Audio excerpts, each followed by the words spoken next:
Order sekarang, klik link di deskripsi. When they're down, when they are terrified, nobody to win. Berjalan-jalan sebentar ke kota Lisbon sambil memandangi indahnya Stadion da Luz, markas yang dianggap sebagai katedral oleh masyarakat setempat. Markas angker milik Benfica itu pernah jadi saksi bisu pasukan dewa-dewi Yunani mengukir kisah Cinderella di Euro 2004. Pada 5 Maret 2025, stadion berkapasitas 66.000 itu akan jadi saksi bisu Benfica membalaskan luka yang telah dibuat oleh raksasa Katalan. AS Aguias berharap Tua Suci da Luz memberinya mukjizat untuk bisa memberangus mimpi siang bolong Barcelona di UCL. Lantas, dengan cara apa Benfica bisa mewujudkannya? Sebelum membahasnya, baiknya kalian subscribe dan nyalakan notifikasinya dulu agar tak ketinggalan konten menarik dari Starting 11 Story. Babak 16 besar UCL musim ini baru dimulai. Tapi fans Barcelona di seluruh penjuru dunia sudah sumringah duluan. Sebab dari hasil drawing di Nyon Swiss, klub kebanggaan mereka itu menempati bagan yang menguntungkan secara di atas kertas. Ya, hanya di atas kertas, bukan di atas lapangan. Dari bola-bola undian yang diobok-obok oleh wakil sekjen UEFA, Giorgio Marchetti, membawa Barcelona untuk bertemu wakil Portugal Benfica. Secara bagan untuk menuju final, Blaugrana harusnya bersyukur terhindar dari musuh-musuh mengerikan seperti PSG, Liverpool maupun Real Madrid. Bayern Munchen nggak usah dihitung. Bagi Barca, mereka sekarang tak lebih mengerikan dari Leganes. Melihat kenyataan itu, Los Chulos kini punya mimpi di siang bolong untuk menuju Allianz Arena bulan Juni nanti. Namun apakah mimpi itu akan mudah diwujudkan? Jelas jika semua klub mengundurkan diri. Sebelum sampai ke final, Barcelona mesti lebih dulu melewati hadangan Benfica. Benfica bukan Valencia atau Mallorca yang seenaknya bisa dibantai Lamine Yamal dan kawan-kawan. AS Aguias, bak David yang coba melawan kemapanan sang Goliat, Barcelona. Jadi jangan pernah anggap sepele Benfica. Mau lihat buktinya? Sejak fase grup, Benfica bukanlah klub pemanis belaka di UCL musim ini. Benfica menjelma menjadi tim spesialis yang menyulitkan tim-tim raksasa.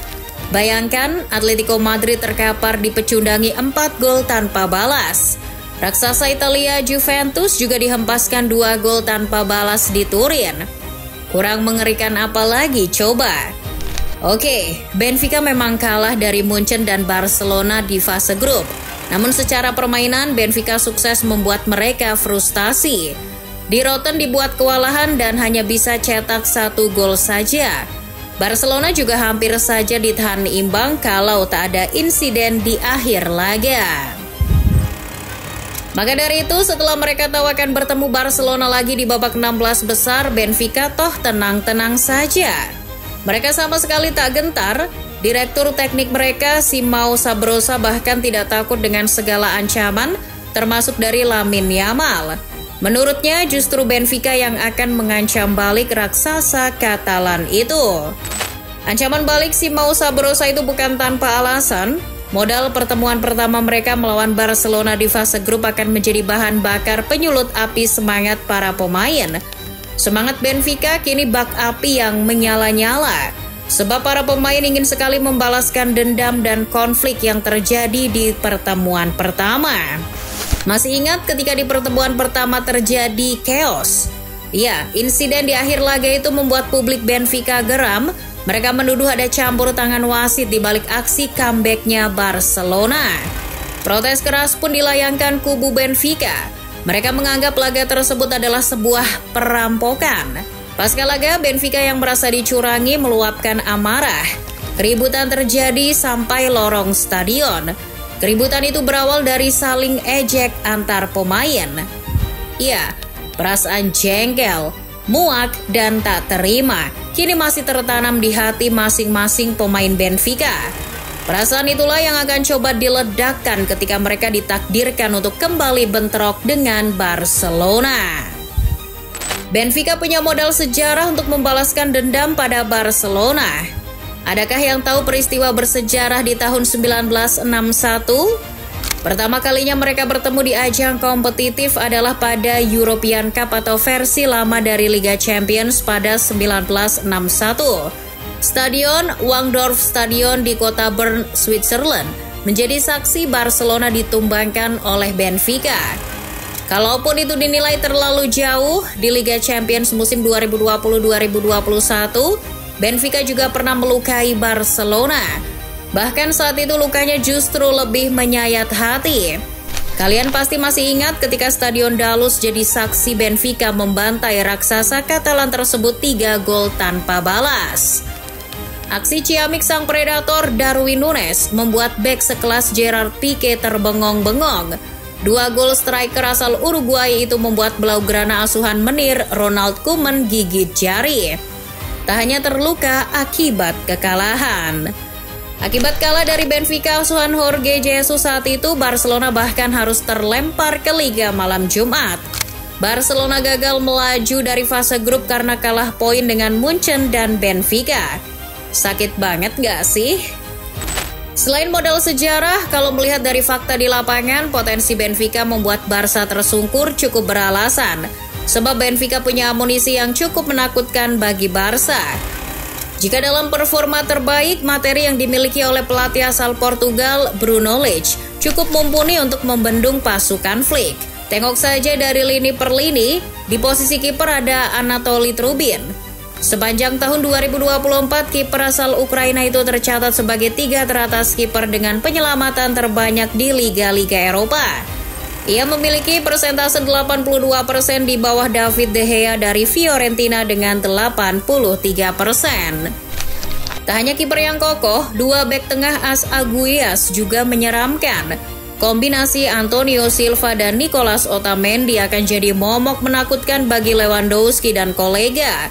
Meski sudah berusia 37 tahun, Nicolas Otamendi ini terbukti masih sangar bak preman yang setiap saat bisa menggebuk penyerang lawan. 2 bek sayap milik Benfica juga tak kalah garang. Ada Alvaro Carreras di kiri dan Thomas Araujo di kanan. Terkhusus untuk Carreras, bek gondrong yang merupakan mantan pemain MU ini menciptakan asis ciamik bagi gol Vangelis Pavlidis saat laga melawan Barcelona di fase grup. Jadi hati-hati saja Barca. Di lini tengah dan sayap pada kombinasi kreativitas dari 2 pemain Turki, Orkun Kokcu dan Karim Aktürkoğlu. Keduanya jadi sumber serangan Benfica selama ini. Mereka bakal memanjakan monster kotak penalti AS Aguias bernama Vangelis Pavlidis. Striker buas asal Yunani itu kembali akan menjadi hantu yang menakutkan bagi Wojciech Szczesny. Namun apalah artinya materi hebat tanpa racikan yang tokcer? Disinilah peran strategi Bruno Lage diuji. Belajar dari racikannya pada pertemuan fase grup, mantan pelatih Wolves itu harus jeli memperhatikan mana kelemahan Barcelona. Menurut Total Football Analysis, beberapa strategi yang diterapkan Bruno Lage di pertemuan fase grup terbukti berhasil. Di antaranya adalah dengan mengeksploitasi bek sayap Barcelona yakni Alejandro Balde dan Jules Koundé. Keterlambatan kedua bek sayap itu turun ke wilayah pertahanan, mampu dimanfaatkan sayap Benfica untuk melakukan serangan balik. Tak hanya soal pemanfaatan ruang dan serangan balik, Bruno Lage juga sukses memanfaatkan umpan lambung dari bek guna memanfaatkan garis tinggi jebakan offside Barcelona. Seperti apa yang berhasil dilakukan Nicolas Otamendi di gol kedua Vangelis Pavlidis saat pertemuan pertama di fase grup. Lalu apakah semudah itu Bruno Lage akan mengulangi ramuan suksesnya itu? Hansi Flick pasti akan cari tahu apa yang menjadi kelemahannya. Flick tentu tak mau dong dikibulin Bruno Lage lagi. Flick segera harus belajar dalam memperbaiki pertahanannya. Apalagi mereka baru saja dibobol 4 gol saat melawan Atletico Madrid di semifinal Copa del Rey. Artinya, lini pertahanan Barcelona masih jadi catatan. Kalau tak segera dibenahi, jangan harap Flick bisa menang lagi di Dalus. Lucunya, mantan pelatih Bayern Munchen itu malah takut karena sudah menyadari bahwa Benfica bisa membuatnya kesulitan menjalankan sistem permainannya.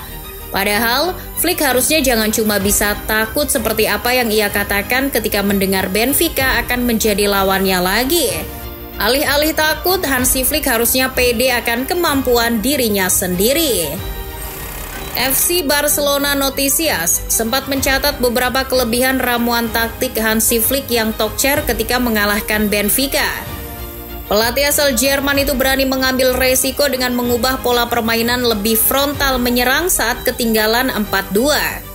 Saat itu, ia memasukkan penyerang tambahan serta mengubah pola formasi 4-3-3 menjadi 3-4-3. Hasilnya fantastis. Perubahan taktik itulah yang kemudian memaksa Bruno Lage bertahan total dengan pola 5-4-1. Hal itu membuat Barcelona lebih leluasa membombardir lawan, akhirnya bisa membalikkan keadaan. Perlawanan taktik dari Hansi Flick tersebut bisa berhasil berkat kualitas individu pemainnya. Flick sangat tertolong mempunyai pemain skillful seperti Lamine Yamal maupun Rafinha dalam menjalankan taktiknya. Peran kedua pemain tersebut terbukti menjadi kunci. Mereka bisa sewaktu-waktu mengubah keadaan dengan pertunjukan skill individunya yang mewah. Jika tak punya materi berkualitas, Flick bisa-bisa pusing 7 keliling. Bayangkan, di saat keadaan tertinggal seperti saat bertemu Benfica, tak ada pemain yang menjadi pembeda, ujung-ujungnya pasti terjadi deadlock. Maka dari itu, Flick harus bersyukur punya materi pemain yang lebih unggul secara kualitas. Namun Flick jangan hanya bisa berpangku tangan saja menunggu pemainnya membuat perbedaan di atas lapangan. Ia juga harus pandai memaksimalkan potensi skill individu mereka. Barcelona memang punya materi pemain yang berkualitas. Lantas kalau Benfica bagaimana?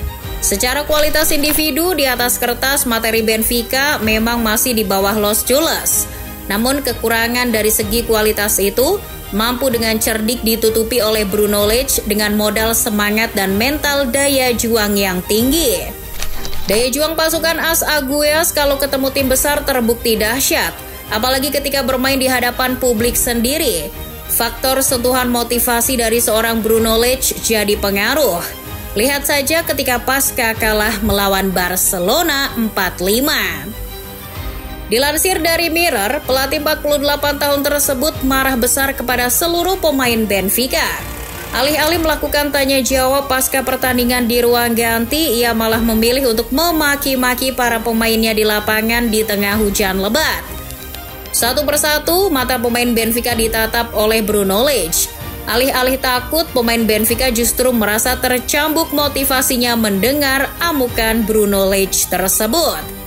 Ya, itulah tipe Bruno Lage, sosok pelatih yang getol membangun mentalitas para pemainnya.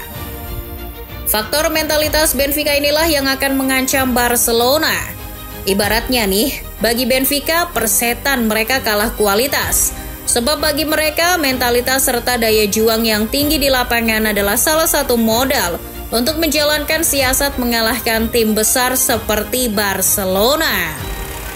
Pada akhirnya, selain aroma konflik dan balas dendam yang jadi bumbu penyedap di laga ini, faktor kualitas dan mentalitas juga akan berbicara. Bagi Hansi Flick dan para pemain Barca, ingat kata-kata direktur olahraga kalian Deco. Deco pernah berucap bahwa Benfica adalah lawan yang bisa mengalahkan Barcelona. Ingat itu. Jadi bagi cules di penjuru bumi, sebaiknya kalian jangan terlalu jumawa dulu deh.